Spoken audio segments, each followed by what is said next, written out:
Sabay-sabay na operasyon ang ikinasa ng mga otoridad sa 4 na lokasyon sa Parañaque sa Bulacan at Pampanga para maaresto si Senator Ronald Bato de la Rosa. Kabilang dyan ang 2 bahay sa Angeles, Pampanga na pagmamay-ari umano ng isang kaanak ni Senator Robin Padilla. Namataan kasi umano sa isang bahay si Senator Bato de la Rosa hanggang sa gabi at nang suyuri ng mga otoridad ang pinagtataguan ni Senator Bato de la Rosa. Ito ang kanilang matinding natuklasan at ang mga naging kaganapan. Narito ang buong detalye. Ngunit bago tayo magpatuloy, huwag kalimutang i-like, share, subscribe, and click the notification bell for more updates and for more upcoming videos. Maraming salamat!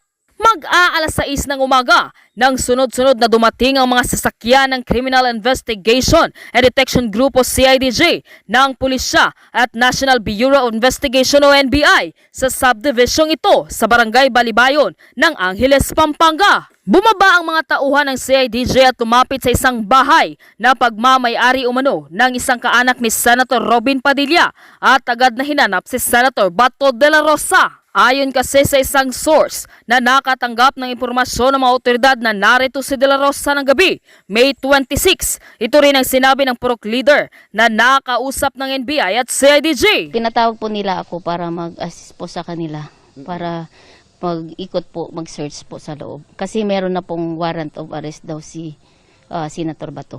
Yun po ang pagkasabi nila. Bit-bit ng NBI at CIDG ang arrest warrant para kay De La Rosa mula sa International Criminal Court o ICC. Sinamahan naman sila ng Purok Leader na may access sa bahay ang mga taga-CIDG, kabilang sa kusina, pati ang silid na may kama. Pero bigong matagpuan rito si De La Rosa. Ito, pinintahan? Yes, sir. Kaya po nakapag-picture po sila eh. May... Nag-search lang po, sir. Nag-search lang po kung nandito po si Senador Bato. Eh sabi ko po, walang bato talaga po dito na nakatira. Kasi hindi naman po siya taga rito. Wala naman po kaming nabalitaan na Walang nagsabi may bahay dito. Hinanap din si De La Rosa sa katabing bahay na pagmamay-ari rin umano ni Carino na kaanak ni Senator Robin Padilla at may ibang umupa. Bukas ko, sabi ko, anong meron? Tapos yun nga, hinahanap nila si Senador Bato. Sabi ko ba, malay ko rin. Hinanap rin umano si Carino na kaanak ni Senator Robin Padilla at ang itim na pick-up na namataan umano sa Senado noong araw na umalis si Senator Bato de la Rosa. Tinanong ko po, bakit po hinahanap nila yung pick-up na nakapangalan sa Virgilio Carino. Sabi nila kasi hinahanap po nila si Senator Bato. Ayon naman sa Homeowner Association ng Subdivision, well-coordinated daw sa kanila ang operasyon ng CIDG at NBI at paghahanap kay De La Rosa at Carino. Sabi niya, meron po kaming pinapaulap dito. May subject of the warrant, so isi-serve namin. Mga taga-CIDG kami at taga-NBI. Uncle ni Senator Padilla si Sir Carino. Mahigit 1 oras lang sa subdivision ng NBI at CIDG base sa timestamp ng CCTV. Pero bukod dito ay kasabay ring hinanap si De La Rosa sa Parañaque at Bulacan. Ayon sa hepe ng CIDG katuwang ang NBI. Po talagang mga identified areas na according to mga reports sa amin na nandun doon si Senator Bato. Wala pa naman po talagang nag-positive doon sa mga lugar natin pinuntahan. Sa kabila niyan, natukoy umano nila ang mga posibleng koneksyon ni De La Rosa, tulad halimbawa ang ginalugad na bahay sa Pampanga. Parang kamag-anak ko yata ni Senador Robin Padilla yung pinuntahan niyo pong isa sa mga bahay. Tama po yun dahil doon po sa identification ng mga sasakyan na lumabas po na yung sasakyan ay present po during dun po sa time na nawala po si Senator Padilla po, si Senator Bato de la Rosa. Sa isang online post naman ay humingi ng pasensya ang asawa ni Senator Bato de la Rosa sa mga kaibigan, kamag-anak o kakilala na baka aniya sunod na pasukin at sabihan na hindi na kailangan ng isang search warrant. Hindi nila gustong madamay sila, pero inaalerto lang silang lahat. O ayan mga kabunyog, mga kababayan. Magandang araw sa inyong lahat. Welcome po sa isa na namang episode ng ating Kape at Kwentuhan. O mga kabunyog, sabay-sabay na ni raid ng mga elemento ng PNP-CIDG at ng National Bureau of Investigation ang 3 lugar. Magkakahiwalay na lugar ito, sabay-sabay na ni raid. sa Parañaque, sa ano yata, Parañaque, Bulacan at sa Pampanga. O yan mga kabunyog, mga kababayan. Yan ang mainit na balita ngayon. Yan ang mainit na balita. Ah, ang mga pinagsususpitsahan o pinaniniwalaang pinagtataguan ni Bato de la Rosa sa tatlong magkakahiwalay na lugar ay sabay-sabay na ni-raid. Mga kabunyog, sabay-sabay na ni-raid ng mga elemento ng CIDG, Philippine National Police, ng National Bureau of Investigation at ng National Bureau of Investigation. Ang tatlong mga lugar ay sa Parañaque, Pampanga, sa yata, sa Bulacan. Pero ang pinakamatindi yung sa Pampanga, sa Angeles, doon sa Balibago. Yung bahay na ni-raid doon sa isang subdivision, mag-aari daw yun ng uncle ni Robin Padilla. Ni Robin Hood Padilla. Mag-aari daw yun ng uncle ni Robin Hood Padilla, ni-raid ng mga elemento ng ni-raid ito ng mga elemento mga kabunyog. Bakit na parang nawala tayo?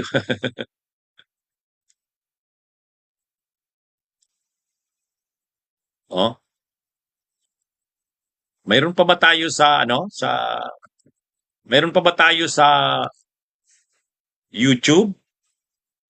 Sa Attorney Ricky Tumutorgo YouTube channel natin, meron ba tayo? Ayan, sandali. Tingnan ko muna.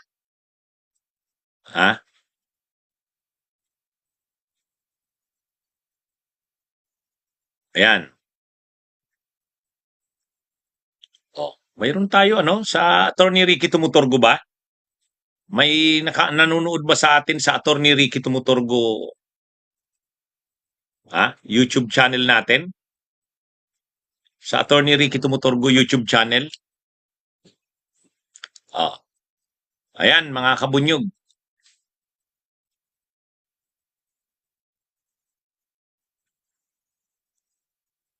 Meron daw, meron. May nanonood sa atin sa Attorney Ricky Tumutorgo YouTube channel natin. Okay. So, ito mga yan, nga, nakita ko si Abet Limoneras.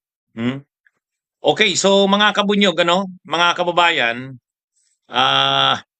ito pong ating topic ngayon, ni-raid ng mga elemento ng PNP at ng PNP CIDG ito. At saka yung mga ng NBI, kaya lang hindi inabutan si Bato. Hindi inabutan si Bato, mga kabunyog, mga kababayan.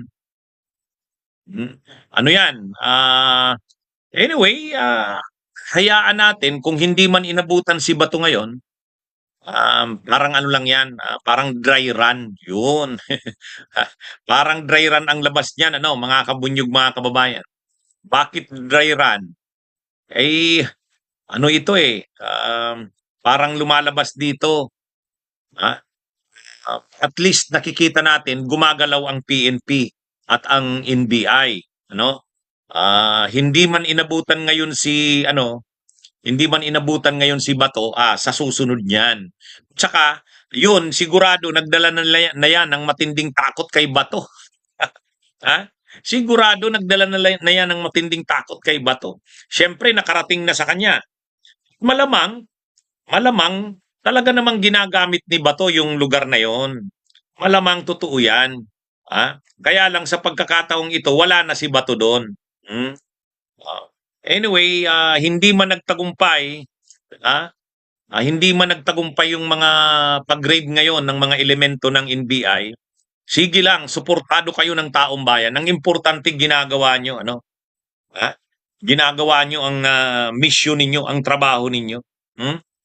At yan, makakarating na yan kay Bato. Makakarating na yan kay Bato na nire-raid na ang mga posibleng tinutuluyan niya. Kaya yan, mga kabunyog, hayaan lang natin.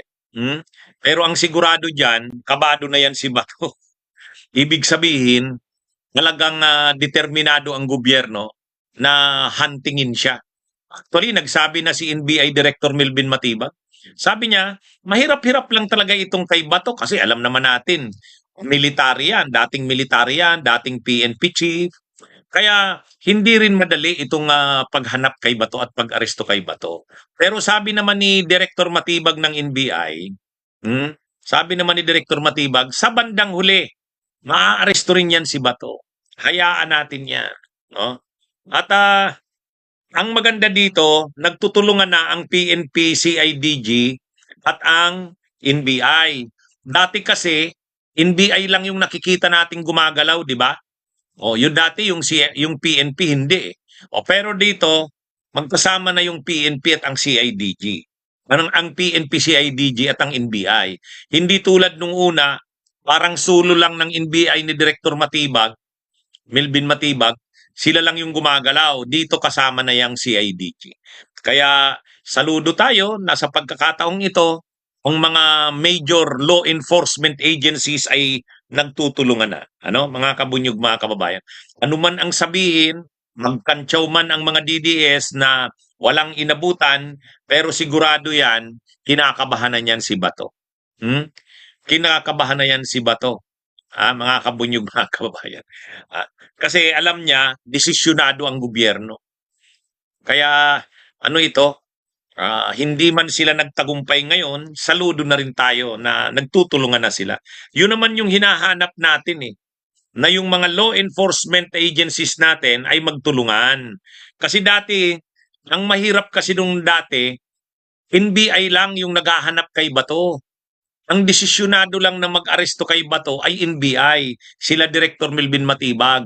Yung PNP hindi. Pero ngayon nandiyan na ngayon yung PNP CIDG, Criminal Investigation and Detection Group. Mga kabunyog, mga kababayan. Ano yan? Kumbaga, saluduhan natin ang NBI at ang PNP CIDG sa pagtutulungan nila.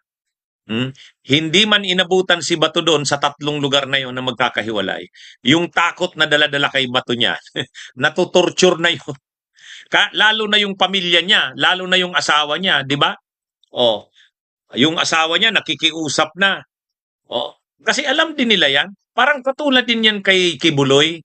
Ay di ba nung una si Kibuloy, nung una, mayabang pa yung mga QJC noon, sila Turion. Sabi nila, wala namang bakit laging sinasabi na si Kibuloy daw ay nasa malapit ng maaresto, samantalang wala naman si Kibuloy dito, 'di ba? Yun yung laging sinasabi ng mga QJC noon at ng mga DDS. Dinidistract nila noon si General Nicolas Torre. Pero sa bandang uli, nagkumpay si General Nicolas Torre. Ganyan din ang mangyayari ngayon. Ganyan din yan, mga kabunyog. Ganyan din ang mangyayari dyan. Hayaan lang natin sa darating na mga araw, maaaresto rin yan si Bato. Ang importante, wag nating tatantanan ang pagsuporta sa ating law enforcement agencies. Parang tulad din ang ginawa noon ni General Torre. Ay di ba noon nang hindi naaaresto si Kibuloy, ilang araw na yun, halos 2 linggo na, hindi pa naman nakukuha si Kibuloy. Tapos nagdi-drill na si Torre doon sa loob ng QJC compound. Tapos sinasabi na ng mga DDS, wala namang yan, wala namang maaaresto dyan, wala dyan si Kibuloy. Sa bandang huli, anong nangyari? Di ba? Determinado si General Torre, sa bandang huli, na-aresto rin si Kibuloy. Kaya yan, mga kabunyog. Kahit hindi pa ngayon nagtagumpay ang mga autoridad, suportahan natin.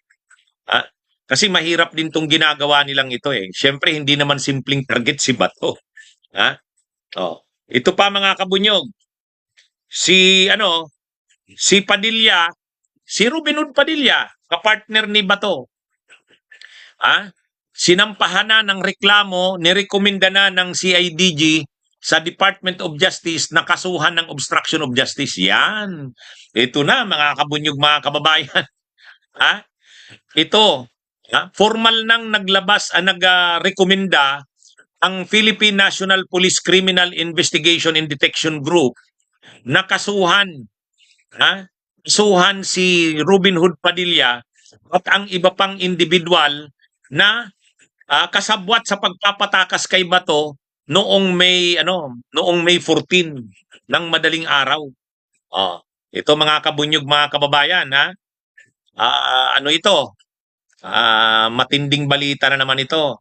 Pero alam nyo kung ano ang mas matindi dyan? Ang mas matindi dyan, pag napatunayan si Robin Padilla na guilty siya sa obstruction of justice kasi pinatakas niya si Bato de la Rosa, pag napatunayan siya dyan, alam nyo, ang dagdag na penalty dyan, aside sa makukulong ka, parang 2 years yata yan, 2 years to 4 years yata yan na pagkakakulong. Pero hindi yung pagkakakulong. Ang matindi doon, yung accessory penalty. Perpetual disqualification from holding public office kapag ang nakagawa ng krimen na obstruction of justice ay public official. O yan mga kabunyog, mga kababayan, tandaan natin yan. Yung nirereklamo ngayon ng CIDG, kasi CIDG formally nagrekomenda na sa DOJ na sampahan ng kasong obstruction of justice si Robin Hood Padilla at ang iba pang mga individual na batay sa investigasyon ng CIDG ay tumulong na makatakas si Bato de la Rosa. Recommendation na yan ng CIDG. O ngayon mga kabunyog, ano ang parusa kapag na guilty yan si Bato de la Rosa ay si Padilla dyan? Hindi lang siya makukulong. Maiksi lang yung pagkakakulong, 2 years to 4 years lang yata. Pero may accessory penalty na kapag public official ka, na ikaw ay sangkot sa obstruction of justice, perpetual disqualification ka from holding public office. Anong batas? Presidential decree yan eh. Presidential decree yan. PD, ano ba yun? Tungkol yan sa obstruction of justice eh. Yung obstruction of justice. Anong PD ba yan? Ito, Presidential Decree 1829, penalizing obstruction of apprehension and prosecution of criminal offenders. So yan PD 1829. Ito yung Presidential Decree o batas ng obstruction of justice. Ang Section 1, the penalty of pression correctional in its maximum period. Yan shall be imposed upon any person. Yun So ito, pasok dito si Bato. Letter C, harboring or concealing or facilitating the escape. Facilitating the escape, tumulong sa pagtakas. Pasok siya dito eh. Ngayon, ano ang nakalagay sa Section 2? If any of the foregoing acts is committed by a public official or employees, he shall, in addition to the penalties provided thereunder, suffer perpetual disqualification from holding public office. O yun, nakita nyo? Yung binasa ko matindi yun. Kaya si Robin Hood Padilla under Presidential Decree 1829, kasi public official siya, mga kabunyog, ano ito? Dahil public official siya, in addition sa pagkakakulong, dagdag sa pagkakakulong, siya ay mapaparusahan ng perpetual disqualification from holding public office. O yan mga kabunyog si Robin Padilla lang ba yan? Hindi. Sino pa na mayroon pa doon na mga inirekomenda ang CIDG. Mayroon pa. May rekomendasyon ang CIDG na mga kakasuhan ng obstruction of justice, Presidential Decree 1829, violation niya, obstruction of justice. Kaya ito mga kabunyog, mga kababayan. Ngayon, ayon sa investigasyon ng CIDG, hindi totoo yung sinasabi ni Robin Padilla na nakisakay lang sa kanya si Bato de la Rosa. Ayon sa CIDG, sa kanilang investigasyon, hindi totoo na parang nawalang alam si Padilla natatakas si Bato de la Rosa. Wala. Hindi totoo yun. Sabi ng CIDG, planado, coordinated, pre-planned. Yun. Planado, coordinated. Kaya yung mga nangyari nung gabi na yon at ng madaling araw, Hindi yun simpleng, yung sinasabi ni Padilla, hindi niya naman alam na tatakas si Bato. Ang sabi lang daw sa kanya, pre, pwede bang makisabay? At siya naman daw, pinasabay niya naman. Hindi yun. Hindi yun, mga kabunyog, mga kababayan. Kaya sabi ng CIDG sa DOJ, nagrekomenda na ang CIDG na sampahan ng kasong obstruction of justice, violation of Section 1 of Presidential Decree 1829, obstruction of justice. At ang malahalagang dyan, aside sa makukulong siya, si Robin Hood Padilla, perpetual disqualification from holding public office. O yan, mga kabunyog. Kaya maganda ito. Kaya alam nyo, sa totoo lang, lahat ng mga senador ng mayorya may mga kaso ngayon. Tapos sasabihin na naman nila, political persecution. Hindi yan. Ito bang kaso na ito ni Robin Padilla na nirekomenda ng CIDG, gawa-gawa lang ba to? Hindi ito gawa-gawa. Talaga namang pinatakas ni Robin Padilla si Bato de la Rosa. Di ba? Kaya mga kabunyog, mga kababayan, ano ito? Facilitating the escape. Letter C yan ng Section 1. Facilitating the escape. Finacilitate niya yung pagtakas. Hindi naniniwala ang CIDG na walang alam si Padilla, na parang sinasabi niya, hindi ko alam, nakisakay lang si Bato sa akin. Nagkaalam lang na kung pwede daw ba makisakay. Hindi. Sabi ng CIDG, planado, pre-planned yun, pinagplanuhan yung pagtakas ni Bato de la Rosa. Yun, mga kabunyog, mga kababayan. Kaya, tama ito. Ito yung masaklap diyan. Kapag nalaman ngayon ng ICC na ganun nga ang ginawa ni Padilla, mayroong mga formal investigation reports na lalabas diyan, posibleng ang ICC mismo maglabas ng warrant of arrest kay Robin Padilla. So dalawa ang pwedeng maging kaso kay Robin Padilla. Sa local na korte natin, obstruction of justice. Sa ICC, ganun pa rin.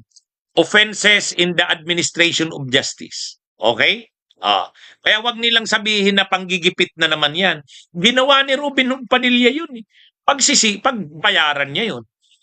Kung kasuhan man siya ngayon ng obstruction of justice, kung lumabas man ang warrant of arrest sa kanya ng ICC, kagagawan niya yan. Sino namang maniniwala doon sa sinabi niya na hindi niya alam na tatakas si Bato? Ay, wag nyo nga kami Robin Hood Padilla. At ito pa, mga kabunyog, mga kababayan, ito pa, ang matindi dito, diniklara na ng PNP at ng NBI na armed and dangerous si Bato. O yan, sabi ng PNP at ng NBI, deklarado nila, kinukonsidera nila si Bato de la Rosa na armed and dangerous. Kasi ano yan dating military, tapos dating PNP chief. Ang nakarehistro sa kanyang armas, 118. Nakarehistro sa kanya yan, lisensyadong mga baril yan. Imaginein mo yan, 180 na baril. Kay Bato de la Rosa lang yan na nakapangalan. Yung nakapangalan sa kanya, mayroong high-powered rifles, HPRs, mayroong shotguns, mayroong mga pistola, 118 na piraso ng baril yung lisensyado kay Bato. Tapos sasabihin ngayon nila, Atty. Israelito Torion, hindi daw totoo na armed and dangerous si Bato. Kasi nung sinabi ng NBI saka ng PNP na armed and dangerous si Bato, umalma sila Atty. Torion at Atty. Bundok. Ang sabi nila, grabe naman yan. Hindi naman siya armed and dangerous. Ang armed and dangerous ay ang NBI. Ganun yun pagkakasabi ng kinukontra ng mga NBI ay ng mga abogado ni Torion. Kinukontra nila, abogado ni Torion, kinukontra ni Atty. Torion at Atty. Bundok, mga abogado ni Bato, yung pagkakadeklara ng NBI, pronouncement ng NBI at ng PNP, ni PNP Chief Nartatis, na tinuturing nilang armado at mapanganib si Bato de la Rosa. Sabi ng mga abogado ni Bato, bakit naman ninyo i-consider na armed and dangerous? Hindi naman ganon. Paano mo hindi masasabing armed and dangerous?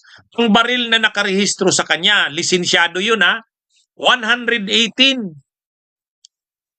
118 na piraso ng baril.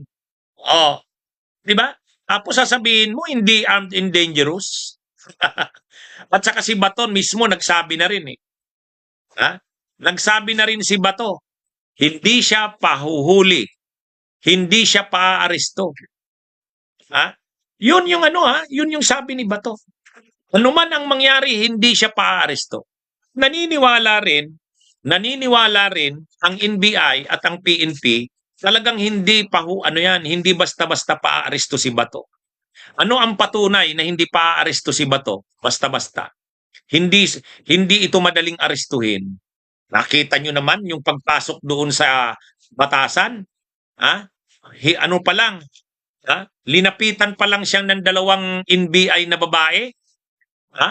Inaano pa lang siya, pinipresentan pa lang ng warrant. Anong ginawa ni Bato? Tinabig yung 2 babae na NBI. Tinabig, ito sabay takbo. Makikita nyo naman yung pagtakas ni Bato. Makikita nyo yung pagtakas ni Bato, talagang hindi pahuhuli ng buhay, di ba? Nagkakandarapan na nga siya, kaakyat Anong ibig sabihin nun? Anong pinapakita doon? Ano ang pinapakita doon sa pagtakbo ni Bato? Yung paakyat sa hagdan. Yung kahit nagkakandarapan na siya, paspasan ang takbo niya. Ibig sabihin, hindi siya pahuhuli talaga ng basta-basta.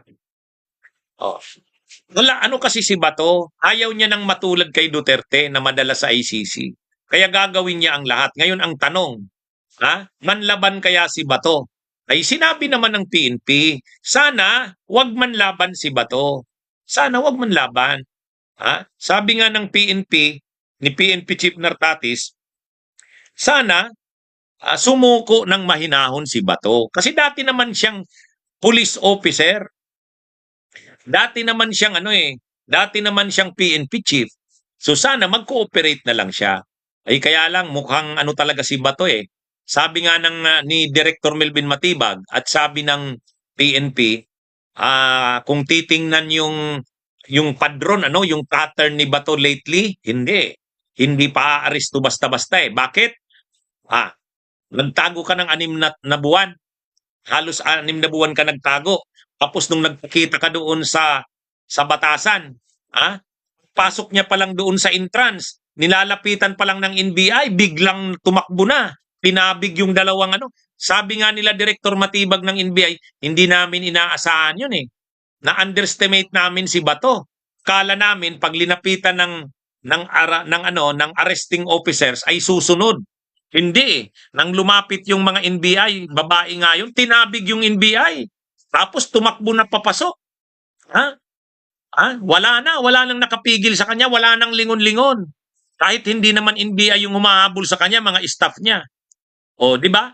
Kaya sabi ng mga otoridad, hindi yan basta-basta paaaresto si Bato.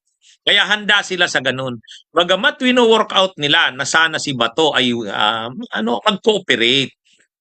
Huwag siyang manlaban kasi nga baka may mangyari sa kanya.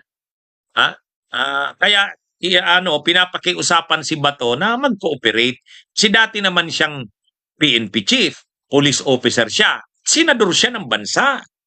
Senador siya ng bansa. Kaya lang kahit naman ganun ang policy nila na sabi ng mga otoridad, kahit ganun yung protocol, yung standard operating procedure na pipilitin nila na si Bato ay maaresto ng buhay. Kaya lang naghahanda rin sila na baka manlaban. Baka lang. Hindi naman nila ito pipilitin na manlaban. Hindi naman. Hindi naman tulad ng policy nila Bato noon at nila Duterte na pinipilit manlaban. Ang mga inaaresto noon, pinipilit nilang manlaban. Yun mga kabunyog, mga kababayan. Kaya dito, sa pagkakataong ito, sabi ng mga autoridad, handa sila. Pero sisikapin nila na maaresto si Bato ng buhay. Kaya hinihingi nila kay Bato na sana mag-cooperate na lang ito. Huwag nang manlaban. Ayaw din naman nilang may mangyari kay Bato. Hmm? Kaya lang yun na nga, sa ano kasi ni Bato, lately yung mga actuations niya, nagtago siya ng 6 months. Wala pa nga yung warrant of arrest. Hindi pa nakikita, nagtago na. Pangalawa, pagpasok niya doon sa batasan, kaagad-agad, pataas. Hindi mo mahabol. Hindi niya nga alam na ang mga humahabol sa kanya, staff niya na, hindi naman NBI.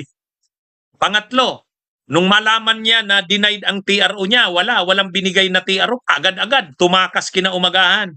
Ano ang pinapakita doon? Walang plano na magpa-aresto si Bato. Yun yung analysis ng mga law enforcement natin. Maghanda sa pag-aresto kay Bato kasi hindi yan basta-basta pa-aresto. Anyway, mga kabunyog, mga kababayan, yan po ang mga nangyari kay Bato de la Rosa, mga kabunyog. Kaya sabi ng mga autoridad, hahanapin nila si Bato. At sabi ni Director Melvin Matibag, hindi magtatagal, maa-aresto rin yan si Bato de la Rosa.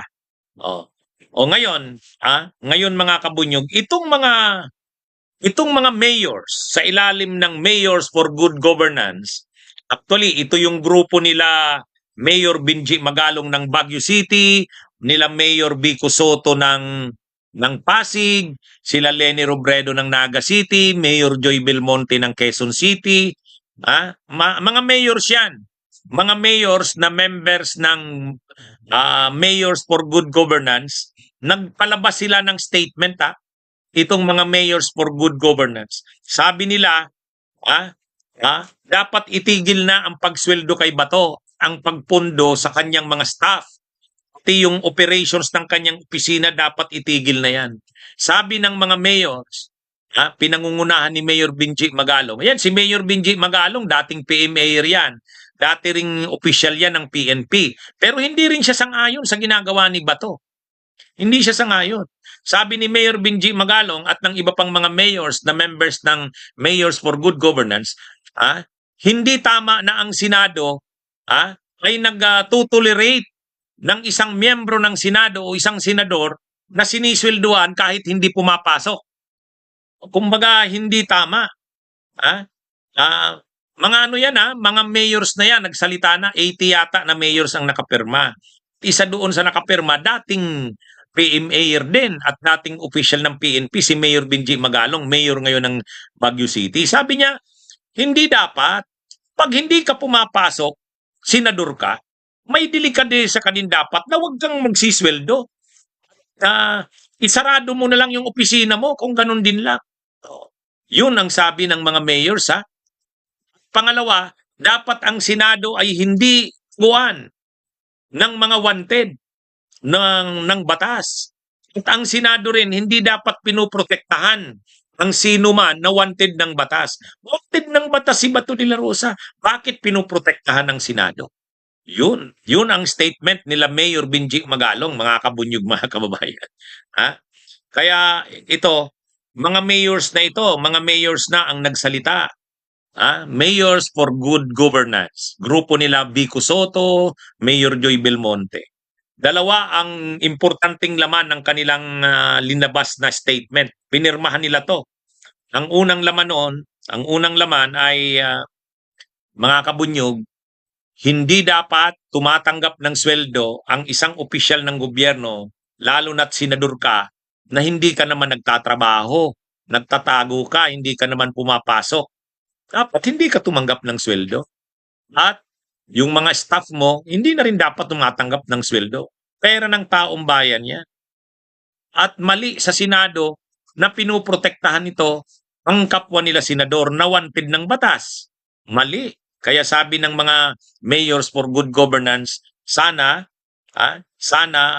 itigil na ng Senado ang pagprotekta sa kasamahan nila. Hindi tama nagpapakita yan na ang Senado ay pinuprotektahan ang wanted ng batas. Dapat hindi ginagawa ng Senado yan. Kasi ang Senado ay mambabatas. Kapag mambabatas kayo, dapat marunong kayong sumunod sa batas. Kasi kayo nga ang gumagawa ng batas Totoo, tama naman, Di ba? Mga kabunyog, mga kababayan. mambabatas kayo, gumagawa kayo ng batas tapos hindi kayo marunong sumunod sa batas. Kaya medyo strong yung statement ng mayors for good governance. Si Mayor Benji Magalong na yan nangunguna sa pumirma, dating PM mayor, dating police officer. Oh. Kaya ito mga kabunyog, mga kababayan, buwisan niya yan ng mamamayang Pilipino, tapos magsisweldo ang isang senador na nagtatago. Hindi naman tama. At ang Senado naman, bakit po protektahan nila ang senador? No man is above the law. Bakit ba poprotektahan mo ang kapwa mo senador? Hindi dapat. Kahit ka pa senador, hindi ka dapat protektahan. No man is above the law. Kaya ito mga kabunyog, ang maganda dito, nagkakaisa yung statement ng mga mayors na ito. Kaya actually, saludo rin tayo kay Mayor Benji Magalong dyan. Kasi si Mayor Benji Magalong, kahit pareho sila dating PM mayor, police officer ni Bato, hindi niya tinutolerate. Pumirma si Mayor Benji Magalong, sabi niya, hindi tama.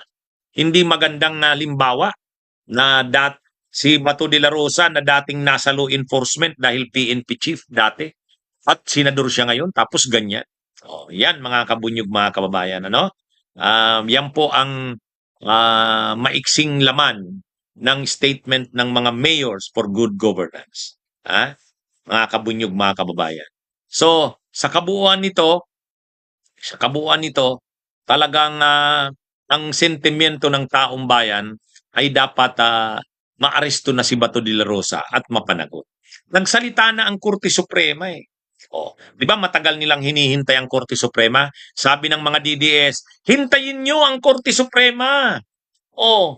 Ang Korte Suprema ay kampi yan kay Bato de la Rosa. Anong linabas ng Korte Suprema? Ang desisyon ng Korte Suprema denied ang kahilingan na TRO ni Bato de la Rosa. Bakit denied? Ay sabi ng Korte Suprema, bakit naman tayo makikialam dyan? Valid naman yung warrant ng ICC.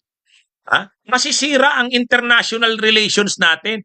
Masisira yung standing ng bansa natin sa international community kapag hindi natin nirespeto ang international warrant ng International Criminal Court. Yung tama yun. At saka, ang kasong kinakaharap ni Bato de la Rosa ay crimes against humanity. Universal jurisdiction yan. Ang krimen nila Bato, nila Duterte, hindi lang naman sa bansa natin, sa sangkatauhan. Kasi sa dami ng pinatay nila, sa dami ng pinapatay nila, crimes against humanity, universal jurisdiction yun. Kaya, hindi naglabas ng TRO ang Korte Suprema. At sabi ng Korte Suprema, dapat nakilalanin ang valid na warrant ng International Criminal Court. At hindi pwedeng ang Korte Suprema ay pipigilin ang executive para hindi mag-cooperate. Hindi maganda yun. Di ba? Kaya, bigong-bigo itong mga DDS, ang tampo ni Duterte, ng mga pro-Duterte at ni Bato, bigong-bigo sila. Kala nila kakampihan sila ng Korte Suprema. Yan ang nakita nila. Okay, yan ang nakuha nila. Okay, mga kabunyog, mga kababayan, magandang araw sa inyong lahat. Mabuhay po tayo.